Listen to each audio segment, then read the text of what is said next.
It's me, ThinkTimm. Yeah, I'm here. Same reason, to make music. Same mission, to build something dope. Build it from scratch with nothing but a laptop, a vibe, and a dream. But this time around, we're doing something a little special.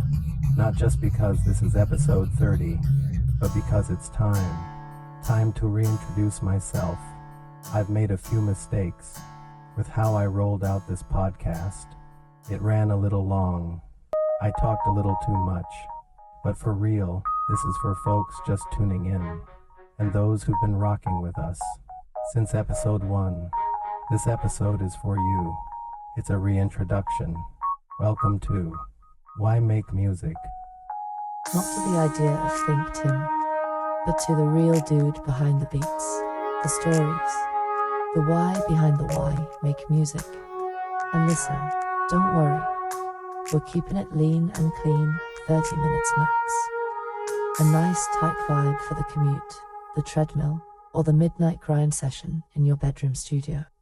And if you're watching on YouTube, go ahead, hit that like, follow, and subscribe. We've got pop-ups and everything now, trying to get grown and professional around here. The first sounds of music, I remember, weren't from records. They were from a band. My Uncle Stretch used to rehearse in my grandmother's living room.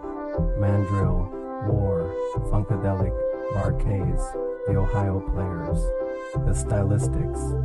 It was live, funky, unfiltered, drums rattling the floor, horns shaking the windows.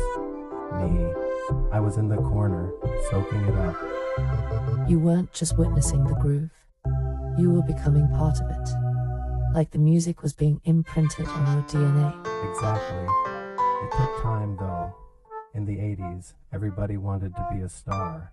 Rapper, singer, dancer, DJ, or a Jedi superhero. I always had a notebook, the true predecessor to the smartphone. My imagination was always working. We didn't have social media, we had sidewalks. It all came together with a lot of practice. And somehow, after putting in work, without even knowing it, I became a student of sound. This was pre-YouTube, pre-Google, pre-anything easy. You had a sound in your head and a cassette deck in your hand, along with a notebook full of poems and wannabe songs. Let me tell you, this was the era of real struggle tech. Double-deck boomboxes, high-speed dubbing. You'd get one track on tape, then bounce it to another tape just to stack vocals. No filters, no EQ, no undo button. Just static and hope.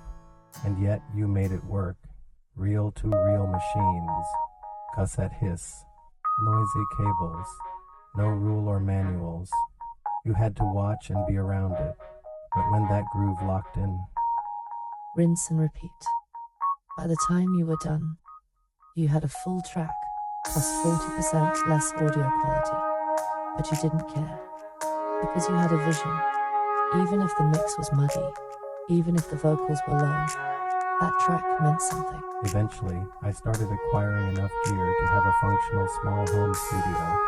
Not full-blown setups, just enough to make something real. So when people ask me, where'd you learn to produce? I tell them, I didn't. I grew into it. It all just kind of stacked over the years. Stacks on stacks on stacks. That's real. I remember riding SEPTA with my Walkman, headphones on, making eye contact, then asking strangers on the bus if they liked music. I'd let them listen to my tapes, no shame, no social proof, no streaming link, just press play and tell me what you think. My only satisfaction was knowing that when I saw that stranger again, they knew that I was listening to the music that I made. The look they would give me was like I had unraveled the mysteries of the universe. Music isn't just a sound. It's a thread through your whole story. People, places, tape decks, borrowed gear, porch radios, grainy 4-tracks. All part of the same mixtape. That's it. You don't just wake up one day and say, I'm a producer. You become it. Over time.